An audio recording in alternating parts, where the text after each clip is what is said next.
Deep, Deep, where are you? James's call in the forest made me cry. Ladies and gentlemen. The police discover a new clue. Can CEO James save Tu Diep in time? The rain poured relentlessly that evening, painting the city in hues of gray and despair. Sirens sliced through the heavy air like a cry for help, echoing against the walls of the crumbling buildings. Somewhere in the shadows of the city, a life was at stake, and CEO James had no time to waste. Tu Diep had vanished. One moment she was at the market, smiling as she arranged rows of fresh eggplants, and the next gone. Her phone had gone dead hours ago. Her last message to James had been a simple line, "I think someone's following me." Panic tore through James's chest the moment he read those words. He had faced business losses, betrayal, even prison, but nothing compared to the icy fear of losing her.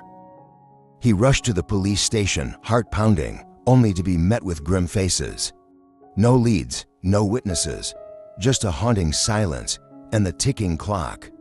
But then a break.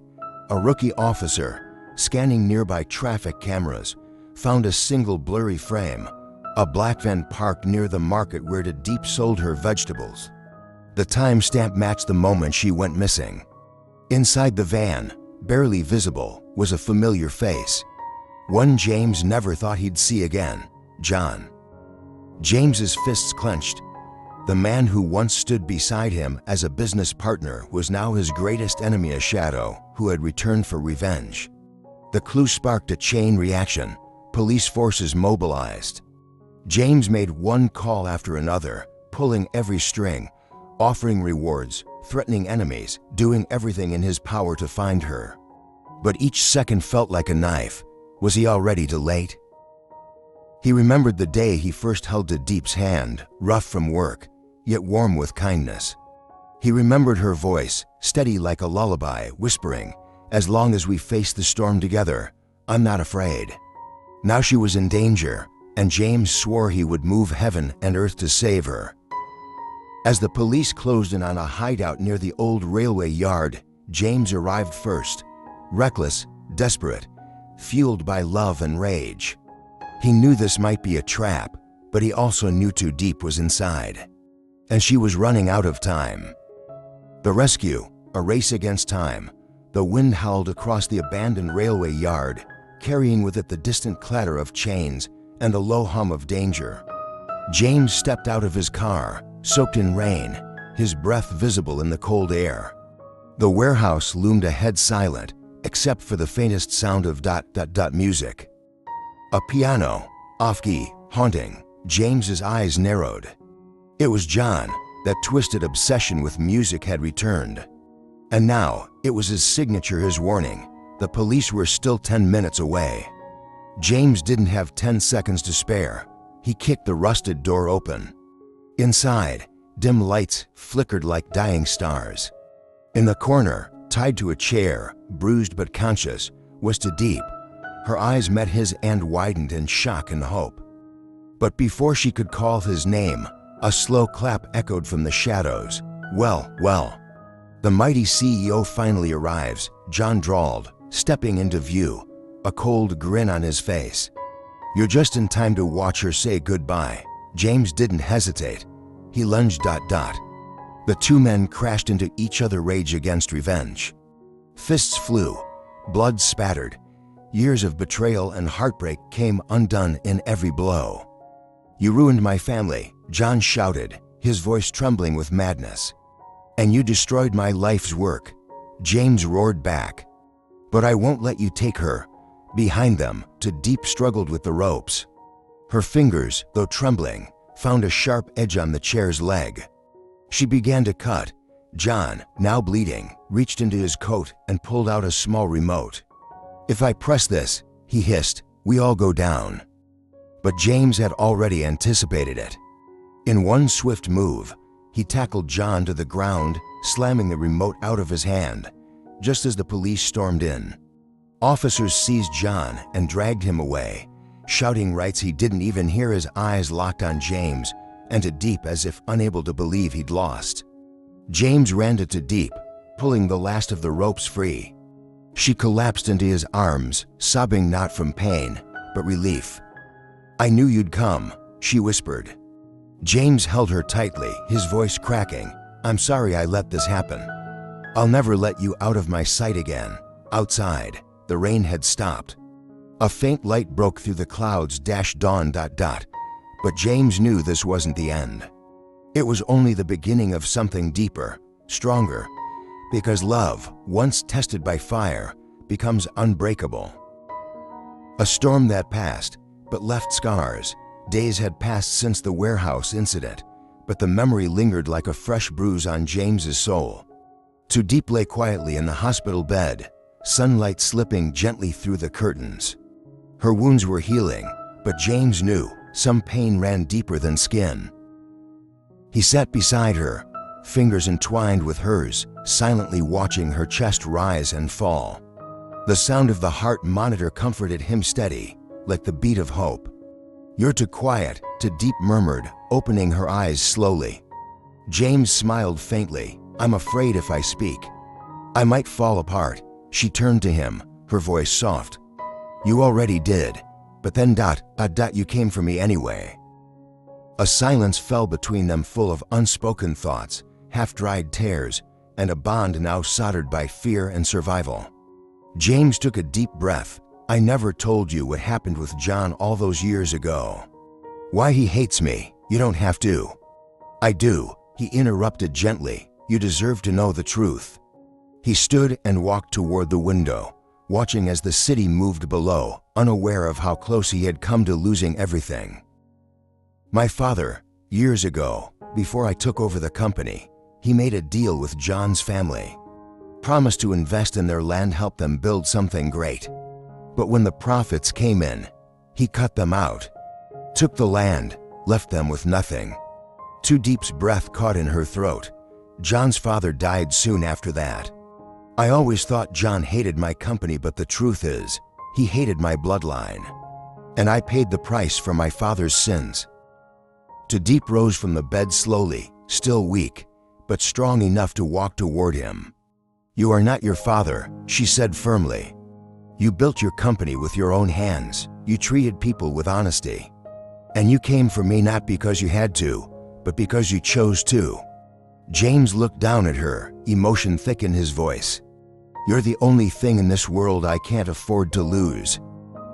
At that moment, the door opened. James's trusted assistant stepped in, his expression grave. "James," he said quietly, "there's something you need to see." He handed over a flash drive. James frowned. "What is it?" Tun's voice dropped. "Evidence of a second investor who helped John. Someone inside your company."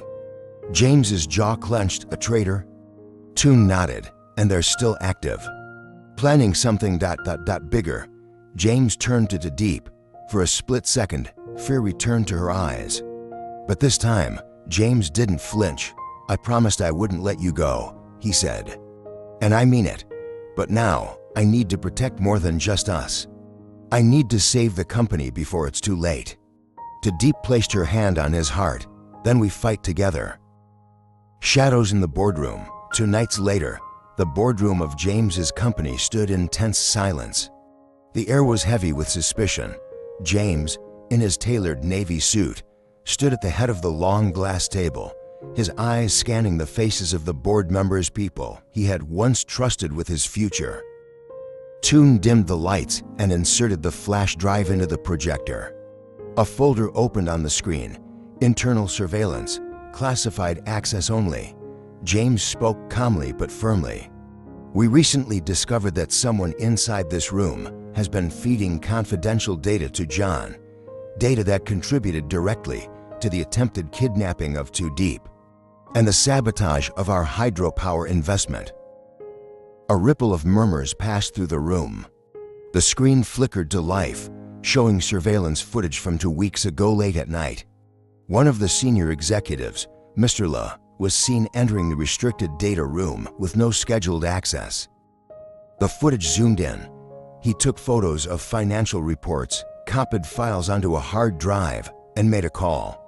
Audio played next. "John, the files are ready." This'll make sure the investors back out." Gasps erupted. Mr. Le stood abruptly, face pale. "You've got it wrong. This is edited. You can't prove anything." James's voice was ice cold. "We can, and we already have. The police are downstairs."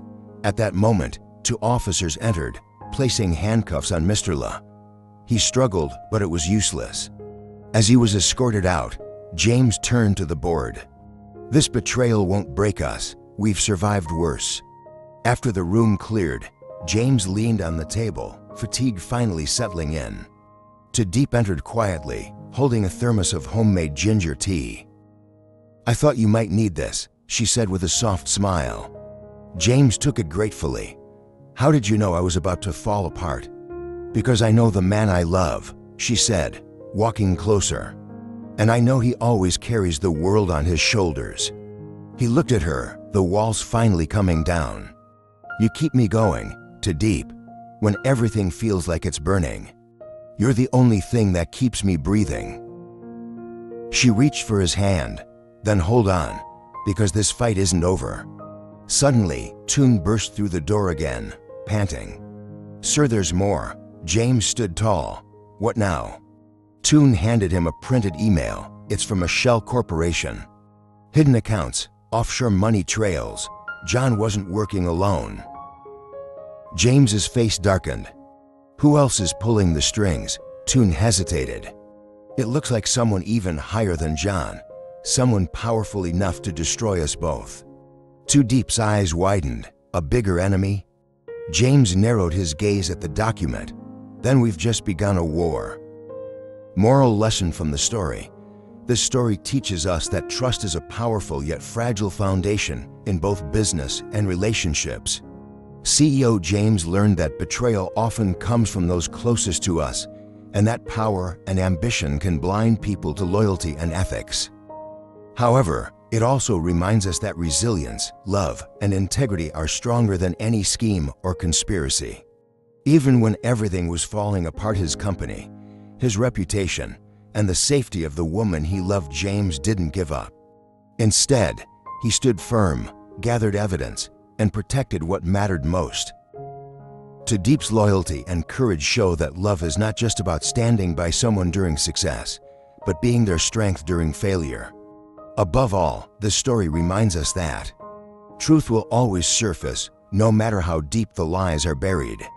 And those who fight with honesty and heart will always find their way back stronger than before. Extended moral lesson from the story. As the story unfolds, we see how greed and vengeance can destroy lives, but we also witness the incredible strength of those who choose to fight with compassion and wisdom.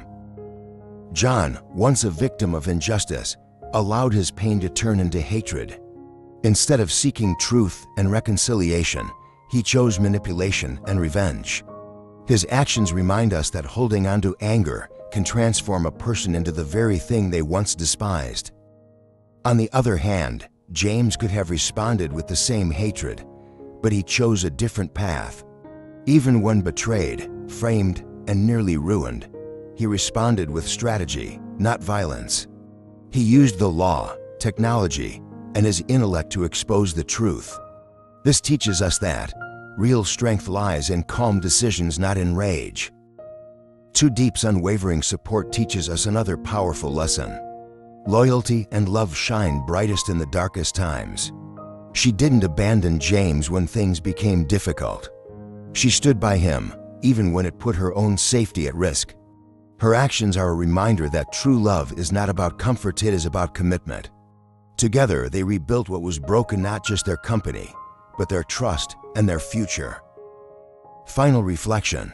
Sometimes, life will throw storms our way. People will lie, plans will fail, but if we hold on to our values, protect the people we love, and stay true to what is right, we will always find the light again. In the face of betrayal, stay true. In the shadow of fear, stay brave. In the depth of loss, keep hope alive.